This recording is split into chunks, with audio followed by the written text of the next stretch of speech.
Hello and a very warm welcome to Bharata First. You're watching Big Picture with Frank Rausen Pereira. And since you're here, I would like to thank you for your continued support. For those of you who haven't already subscribed, please like the video, subscribe, hit the bell icon, and then all notifications. Do follow our social media handles for all the latest updates. And you can also subscribe to our newsletter to get some incisive content. Here are the UPI IDs for those of you who would like to come forward and contribute. They, along with other information, are in the description of this video. A small contribution you make will be a giant leap for us to keep bringing you this content. So do continue to show your love and support.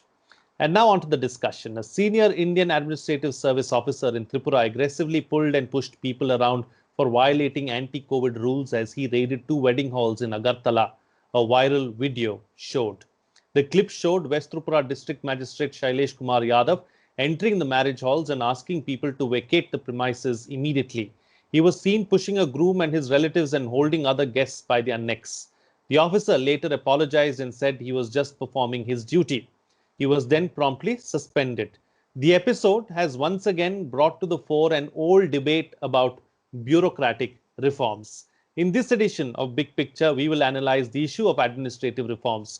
Joining me on the program today are, in this edition of Big Picture, we will analyze the issue of administrative reforms. Joining me on the program today are T.K. Arun, Consulting Editor of the Economic Times, N.C. Saxena, retired bureaucrat and former Secretary, Planning Commission of India, and Vinita Hariharan, Public Policy Expert. Thank you to my guests for joining me on this edition of Big Picture.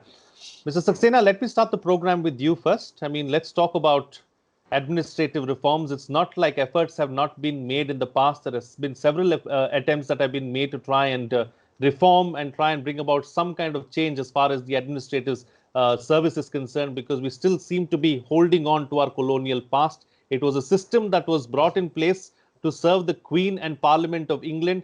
It continues in 2021 as well. How would you look back at this? Well, in fact, I recall that sometime in 2005 or 6, I had made a few suggestions to this government, just 4 or 5. And what they did was they appointed an Administrative Reforms Commission, which took 4 years, produced 13 reports, and no one has read those reports. So therefore, what we need is very simple reforms in terms of monitoring our outcomes. Our administration is input-based. Once we release money, we think that purpose has been served. We are not measuring outcomes, number one. We don't evaluate programs. We don't compare, even when some evaluation is done, say for instance by the National Family Health Survey, we don't compare their reports with the reports that come from the state government. Take for instance malnutrition. National Family Health Survey shows that 30% children are, more than 30% are malnourished. The state governments report only 2%, 4%, 5%. We don't compare this. In fact, I went to the website of the Ministry of Women and Child Development. They have removed data from the states. They don't even put that data because then I can compare. The old data was of 2015. And then, if you look at our structure of our bureaucracy, you will find, first of all, the number is very short. The world average is about 30. India has only 12 per 1,000. And this is only 3 in Bihar and about 25 in Tamil Nadu. And then the structure, if you look at the structure, we have too many babus and orderlies and drivers and cooks who are not needed. We have very few doctors, teachers, nurses, policemen, judges. People who can deliver are missing. People who are in the support position are too many. So that is another issue that needs to be addressed. And then if you look at the flow of funds, we are still not able to ensure that money reaches the people in time. Even salary of contract workers, contract teachers and contract Anganwadi workers, ASHA workers is not being paid in time. That's another very big issue why we are not achieving. So therefore, simple reforms, if we just start measuring these outcomes and put it on the website. For instance, we all know that in UP or Bihar or in the backward states, Officers are transferred very fast. They hardly stay on in a district for 6 months. Why doesn't the Niti Aayog put on its website average stay of collectors in these states? Shame them, name them and shame them. That is not being done. Process indicate, they only say that, okay, your indicator is you're very low. Okay, but why it is low? We need to really see what needs to be done in terms of outcome measurement, in terms of discouraging bogus reporting, flow of funds, changing the nature of bureaucracy. All these reforms are needed, which can easily be done. Of course, there are political factors. I'm not going into that. But those political factors which result in administration becoming patronage oriented can be neutralized only by putting pressure from the Niti Aayog and PMO on these lines. That is not being done. Absolutely. Vineet Aryan, let me bring you in. Let's hear your thoughts on this particular subject because, it's been going on for a long time now. People have been calling for reforms, but yet we see that reforms are, far and few to come by. Why is that so? What is the crux of the problem? Why is it that we can't reform the system? Absolutely, Frank. Thank you for having me here. It's a subject that's close to my heart, having been with the bureaucracy as an external person for almost a decade now. I know the pains of what bureaucracy is all about. And as you said rightly so in your introduction, that it's an archaic colonial system that needs to be completely revamped. And then, like Saxena sir just mentioned, that there have been several administrative reform commissions which were established in the past, but they were just reports that were generated. And of course, some amount of action took place based on those reports, but not the complete implementation of reforms that were suggested in the successive ARCs.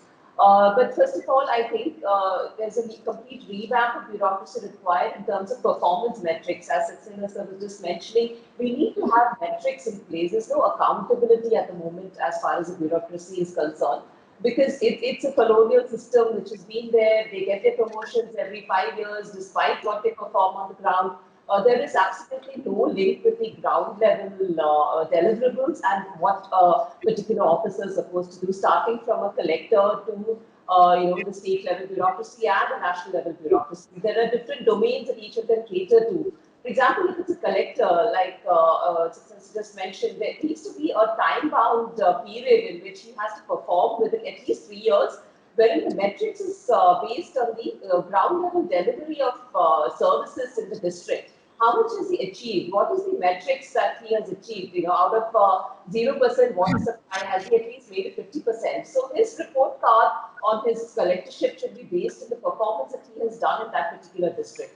So that's one thing, the ground level measurement of performance. It's totally de-linked. It's about how happy your boss is with your performance, how is your personal equation with your superior, and of course now they have this 360-degree appraisal that's there for bureaucrats, where they also look at how they interact with the team. But what about the ground level delivery? A bureaucrat is not a manager or is not a manager of a corporate house. He needs to deliver on the ground. He's accountable to people. So that kind of measurement is still not crept in, I think, into our bureaucratic system, and that needs to be introduced. And this Niti Aayog has a lot of outcome measurements that we have introduced in program delivery. But that's not really, bureaucrats are not held accountable for program delivery metrics that they achieve on the ground. So, for example, if the Department of MSME says, so we need to look at how many jobs have been generated over the last 5 years, how many MSMEs have become profitable over the last 5 years. That's a departmental metrics. But if not an administrative metrics, like I just mentioned, a district or a state level, what is the GDP growth that has been achieved in the states? Those kind of metrics have to be carefully evolved. The bureaucrats have to be held accountable. And their performance and growth in the ladder has to be based on how much they achieve actually on the ground. Absolutely. TK Arun, let me bring you in now. Mr. Saxena touched upon the aspect or mentioned the aspect of political patronage and didn't want to expand on that. Let's try and take that particular aspect forward. How do we get rid of that? Because at the end of the day, the bureaucrat is also worried about whether or not he's going to get transferred. His future is in the hand of the minister or the political leader that is there. How do we put an end to that? So Unfortunately, there is no magic solution, right? There is no magic wand that we can wave and things will become all right. Ultimately, the accountability of the executive to the people. This is an issue in any democracy anywhere in the world. If you look at how the police discriminate against and often shoot dead black people in the United States, is actually articulates this problem: the tension between the accountability of the executive to the people whom they are supposed to serve. Now, because these black people are relatively disenfranchised, disempowered as citizens, they fall prey to excess on the part of the executive more often than other people do. Now, in India, I think citizens are like black people in the US across the board. Because of the serious flaws in democracy, how people are empowered to hold the bureaucracy or the executive accountable for their performance as far as delivering the services they are supposed to deliver to the people are concerned. So governance is a function not just of some minister signing a files. There are laws, there are policies, and then there is enforcement of the laws, and there is implementation of policy. Now, I mean, some of these things should be routine. There should be no need for any special drive on the part of the minister or a cabinet secretary or a senior civil servant. Things should just happen, but they don't. As we know, it is common experience for any simple file to move from desk A to desk B. You will need to get a politician or a power broker to intercede, and often money changes hands to make sure that this happens. Now, some kind of technological fixes are possible, that you can have, as Kerala has, an electronic file movement system where you can track where a file is stuck or how long a file has stayed at a particular desk. All this you can track. So it is easier to fix accountability. But if there is no will to fix that accountability and take action against an errant bureaucrat, civil servant, then of course it will not deliver the good. So ultimately, the non-performance of the bureaucracy is a problem of failed democracy. This we must accept. Having elections once in 5 years is not democracy. We have got into a head that India is the world's largest democracy. All this kind of rant that we have 911 people voted. I mean, the voting, the voters is comprised 911 million people in the 2019 Lok Sabha elections. So we think that we are, one of the world's flourishing democracies. We are not. We are just a nominal democracy where elections take place, and that is the sum total of democracy. The ability to democratize the internal functioning of the organs of the government, the functioning of various organizations, whether in the government or in the private sector, the ability to hold people to account for responsible discharge of their authority and powers they have been devolved, all these are completely missing. So as I said in one of our previous discussions, we need to create better systems of holding the executive to account. And in a representative democracy, people elect their representatives to the assembly, right? So that is the place where governments are to be held to account. Now, one way is to actually raise questions in Parliament and for governments to submit their annual reports and then have discussion on all that. But a more productive system would be for committees to be formed on different subjects on the functioning of different departments of the government. And these committees to be of legislative members drawn from different political parties, the ruling party as well as the opposition parties, and for different department heads to report to these committees on their performance and explain why, if a certain policy failed to get implemented, why it happened, what is the shortcoming. Was it because of lack of resources being given to the particular department, or lack of empowerment of the officials who are supposed to execute it, or just because of sheer lethargy or inertia or corruption or whatever? This accountability framework must be created. But for all these things to work, people themselves must feel empowered. They are citizens. If people feel they are actually, like something like cattle, then there will be nothing will work. So political empowerment is a basic minimum requirement for people to exercise their democratic rights and hold the state to account. I think this is where things haven't worked. I can understand Mr. Saxena saying that the Niti Aayog should keep track of what is happening and try to shame them. But the reality is that politicians respond to the pressures that operate on them. If the people at large assume that it is perfectly fair for a politician, once having assumed an office of authority and power, to execute his power and authority in a way that enriches himself or his party and his dependents, then that is it. So then there is nothing that you can do. So it is actually the democratic temper of the people at large that must change.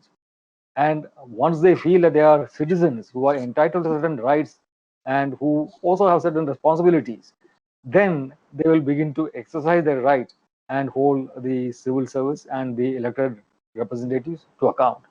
I think minus this, nothing will move forward. Right then, so taking the discussion forward, Mr. Saxena, let's talk about remedial measures that can be taken in the immediate near future and what can be done in the long term. Let's talk about, how we can ensure that our administrative service is better equipped to handle modern day pressures. That's right. It is very simple. First of all, I think there should be a law passed that the assemblies would meet at least for 75 days in a year. If you look at the record of Haryana, it met only for 11 days, average 11 days for the last 5 years. UP meets only for 15 days. So therefore, assemblies that were created to hold the state to account, they hardly meet, with the result that MLAs are all the time busy in interfering with the administration. Similarly, Government of India has said that Cabinet Secretary, Finance Secretary, Home Secretary, they would stay for minimum of 2 years. Why don't we have similar law for chief secretaries? If you fix the tenure of chief secretary for 2 years, then also at the same time say that, okay, if I'm as a DM, if I'm useless, transfer me in 1 month, but someone else must stay. So the average should be, there should be a law passed that average should be at least 2 years. So therefore, if some collectors are not doing very good work, transfer them, but others must stay for a long period in order to maintain that average. And then we are not measuring outcomes. Poverty was measured in 2011-12. After that, we have no record. National Sample Survey had given a report. Because it showed that poverty had increased, government decided to withdraw that report.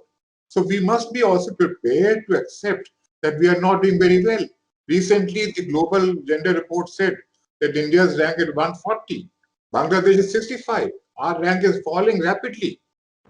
Why? A law was passed in 2005 that women would be inheriting agricultural land. We have not measured it. We have not monitored it. We do not know how much land they own and how much increase has taken place in the last 15 years.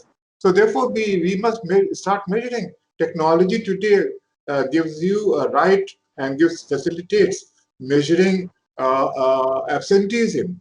You can easily find out how many teachers are present, how many are teaching through technology, but that we don't do. Even when ASAP gives a report that children in class 5 cannot even do a 2-digit subtraction, we don't accept that report. So we must be prepared to accept that things are not working. And no point in hiding the data. After all, the international agencies are saying that India's rank in hunger has fallen again. We are in a hunger serious category, alarming category, in fact. So therefore, unless we do all these things, simple reforms, only 2 months back, Prime Minister was very unhappy that it is taking a lot of time in giving land for railways projects. But look at the Land Acquisition Act. It does not give any power to the district magistrate. For every little, even if you want to acquire 1 acre of land, there are a large number of committees, file will go up with chief secretary, it's very dilatory. It is anti-farmer and anti-industry. We don't recognize that when agricultural land changes from agriculture to industry, employment increases manyfold. That is not the philosophy behind that law. Look at Narega. If you compare Bihar with Tamil Nadu, in Bihar the number of rural poor is 6 times the number of rural poor in Tamil Nadu, but Tamil Nadu spends 3 times more than Bihar. You can easily change it by saying that allocation to each state would be in proportion to the number of rural poor. I was Secretary of Rural Development. I said when I started the Gramin Sadak Yojana, PMGS5, we said allocation to each state would be in proportion to the number of unconnected habitations. So if you look at the figures, Bihar, Madhya Pradesh, UP, they spend a lot of money. Hardly anything goes to Kerala and Tamil Nadu. So simple reforms which are doable can easily, improve the picture. And quality of outcomes we should measure, whether it is in health or in education. No, we have increased the number of schools, but learning is not taking place. We are only increasing, education facility. Inputs are increasing. Learning is not taking place. Learning is not is being monitored. That is the whole issue. These simple reforms can really improve our outcomes. Absolutely. So Vinita Ariyaran, let's talk about the use of technology, because Mr. Saxena brought up technology. So how can we use technology to improve the system? And do you believe that we need to adapt technology at all levels so that the work and the functioning becomes that much more smoother? Absolutely, yeah. I think technology is in need of the hour as the ways of the kind of times that we live in today, the pandemic and all that. There's no other time when digital inclusion has become such an important factor in all spheres of life. So definitely governance, also technology plays a huge role. And like Mr. Arun just mentioned about e-filing systems, a lot of ministries and departments have adopted that, and it had also become, I think, mandatory in the last couple of years to go on to the e-filing system mandatorily, but still a lot of these the departments still have this mental block, in going towards a complete e-governance kind of a system. And so e-filing is a huge breakthrough, I feel, in governance and technology in marrying the two together. And that has to be taken forward more effectively. I think down below, right from the top to the bottom, there needs to be more digital inclusion.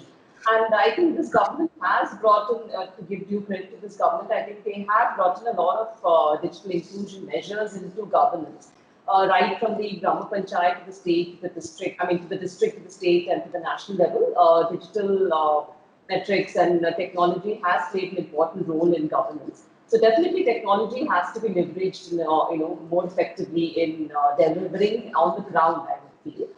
And apart from that, if we talk of reforms as such, there are a lot of things that need to be done in reforms in bureaucracy. I think starting from the entry level, the selection of officers itself. If you look at the kind of categories that you have in administrative services, you have around 25 odd categories. It's still archaic. It's still, the Indian Telecommunication Service, Indian Postal Services. So there's a need to really introspect right from that, right from the kind of services that you have in bureaucracy. And the secondly, of course, the selection itself.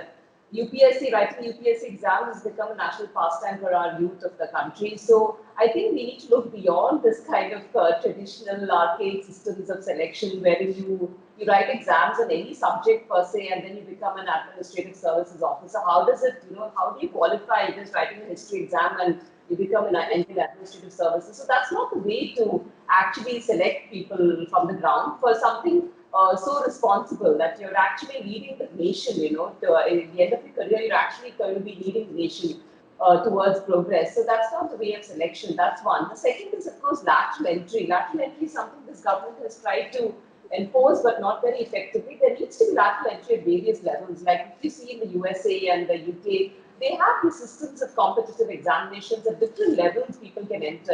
Why can't an institute of management person who's been, in the corporate services for 15, 20 years, why can't he have a lateral entry into the governance, in the governance systems. It is a win-win situation for both. But the kind of selection process has to be very closely examined in terms of lateral entry, the competitive exams that they have to enter into the administrative services. I think that has to be carefully looked at. So the various things, I think one is the selection, then the decentralized methods of governance has to be enforced more effectively, and of course the technology, leveraging technology in governance. Absolutely. TK Arun, since we are here, since we're talking about, reforms and what can be done, let's also try and add a few more to the list that Mrs. Saxena and Vinita Hariharan have brought about. Yes, of course, the entry examinations, probably we need a relook at that as well, about whom we are taking in and how we are taking them in. And for those who are already in the system, do you believe that we need some kind of reskilling, retraining, mid-level programs where we can ensure that we get a better product to do the kind of job that is required? See, let's be clear. When somebody joins the civil service at a young age, say sometime early 20s or mid 20s, that person is going to be around running the country for nearly 40 years, right? 35 to 40 years. Now, nobody is equipped in today's world to come skilled for 40 years when they enter a career. So constant upgrading of skills is a mandatory requirement for anybody in any profession, including in the civil service. So it is not their prior, accumulated knowledge that should really count when it comes to selecting people to the civil service. It's more their, some revealed proficiency to learn, to adapt, to think on their feet, their aptitude for the job that should be tested rather than their accumulated knowledge, because the knowledge that is relevant, the skills that are required, that will keep changing. And I said this in the last time we discussed lateral entry. When you consider appointing people or selecting people to senior positions, you should consider a common pool of senior government officials from different services. So after a stage, the different services you have, the audit and account service, the railway service, the revenue service, the telecom service, I mean, these should not be silos, because people who join these services are all, basically a quality human material. So you should consider them all for selection and not just from the IAS and the IPS or IFS. And they should all be considered equally eligible, provided they prove themselves to be on par or better than others who contend for that particular post. So lateral entry should be not only from the corporate sector or from other outside the government, but from within the government. Similarly, from the state government to the central government. I am not a big fan of the one, common service for the center and the states. Now, one reason why most states are financially almost bankrupt is the pay commissions that are appointed by the center for paying central government employees and adopted wholesale by state governments for their own employees. And these pay scales are just not affordable by state governments. I think there should be separate staff for the state government and for the center.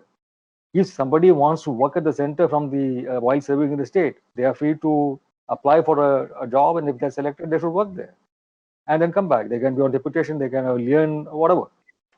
But the current system of everybody getting the same salary, regardless of the affordability of a state government's finances, etc., they don't really work.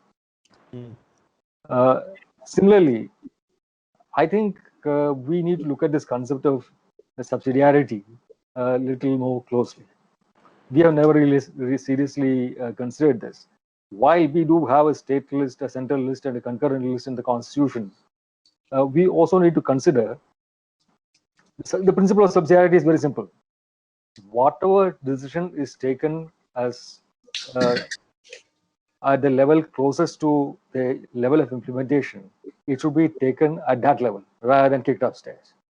So what should be decided at the panchayat should be decided at the panchayat level. What should be decided at the block level should be decided at the block level. What should be decided at the district level should be decided at the district level. And there should be systems of taking these decisions, of implementing them, and of holding them to account. So while in holding these things to account, there can be accountability to a higher level also, apart from laterally within the system, within that level. Now, this way of allocating the business of governance needs to be thought through and introduced in our governing structure. I don't think many governments are serious about this. Some states have nominally decentralized the government. There are panchayati Raj institutions in place, but these are, more or less like a distributed patronage network. You have accommodated a larger number of political workers and activists and given them some power to loot the exchequer at different levels. But they are not really designed to work as ways of decentralizing the actual function of governance and holding people to account.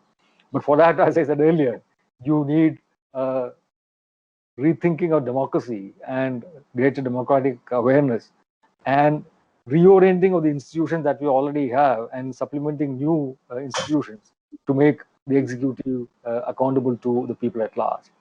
So there is a lot of work. Mr. Saxena is absolutely right. There have been any number of commissions, administrative reforms commissions in this country. If you look through the history, I don't know, I lost count. I mean, I don't know how many reforms commissions we have. The question to address is, why is there no will to implement the recommendations? Because we are a very flawed democracy where efficient governance doesn't have the premium that it would have. Rather, what people are still motivated by the passions of identity, the passions of nationalism, which can be conjured by one surgical strike or some such kind of a thing. And that is not democracy. But democracy is not perfect anywhere in the world. So there is no model that we can aspire to imitate and sort of borrow from anywhere in in the world. We are a very complex, multi-layered, multi-identity, multicultural, multi-language society. So we need to find our own idiom of politics and democracy. I think it is in fashioning this that we have so far not made much progress.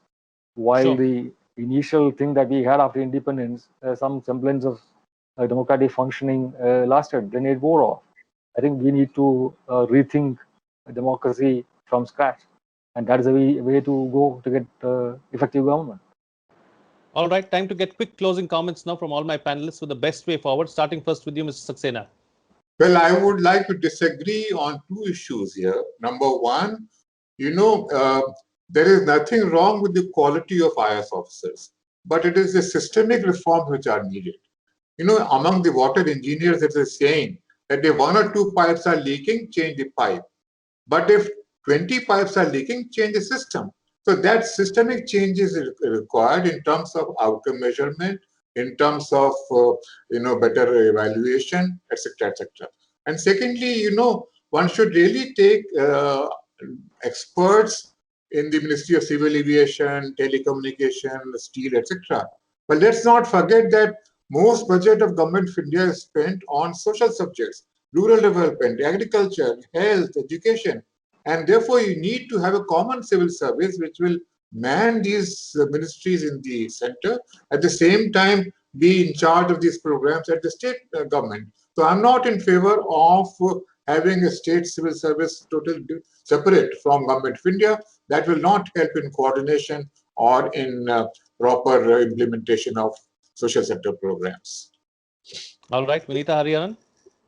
Yeah, I would go in for decentralization, larger decentralization of roles between the national, state, district, and the Gram Panchayat level, which this government has already done a lot in terms of devolution of funds directly to the third tier of governance. So I think giving more power to third tier of governance and having more decentralized programs at the state level, at the district level, at the Gram Panchayat level, because rolling out huge national programs, the efficacy of that we need to really measure and see whether they are really useful or not.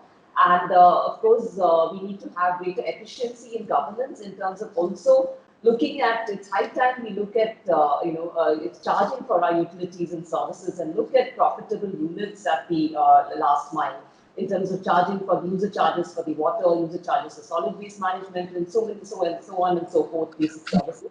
So increase governmental efficiency, greater decentralization, And reduce the minimum government and maximum government is, again, I'm a big fan of that. And because it's only in India that 60% of our revenues go in towards establishment expenditure of the government. So there's a lot of cooling down that is required in the government as well. And TK Arun, close the show for us with your quick concluding remarks. Yeah. So I agree with Mr. Saxena. There is nothing wrong with the quality of IAS officers or IPS officers, IFS officers. But the problem is not with the quality of our manpower. The problem is with the way in which this manpower is deployed and sought to be utilized. So it is in that organizational, institutional framework at different levels of our polity that there is a problem. And ultimately, it is a function of politics rather than of civil service. Whether the civil service will be used as it should be used, or it will be misused, or allowed to rot. And the problem essentially is in the political system. And I think reform must also begin within the political system. I think trying to reform the civil service without reforming politics is a lost cause. It will not take us very far. And the reform of the political system that we need to attempt is one centered on creating a functional democracy suited to our complex multi-tiered society. And I think that's a task on which people have to seriously think. Absolutely. All right, we'll have to leave it at that. Thank you to all my guests for joining me on the program and putting things into perspective for us. What's coming out of this discussion is that administrative reforms are the need of the hour. Major reforms have been elusive over the years, so for the time being, we need to do the small things right. Implementation of technology across the board can be a good way to start. It has been working well so far wherever implemented. There is nothing wrong with the officers. Unfortunately, the system itself is broken and we need to fix it. But first, we need political system reforms, without which everything else is futile. Once again, thank you for your continued support. For those of you who haven't already subscribed, please like the video, subscribe, hit the bell icon, and then all notifications. Do follow our social media handles for all the latest updates, and you can also subscribe to our newsletter to get some incisive content. Here are the UPI IDs for those who would like to come forward and contribute. They, along with other information, are in the description of this video. A small contribution you make will be a giant leap for us to keep bringing you this content. So do continue to show your love and support. That's it from me. See you again next time.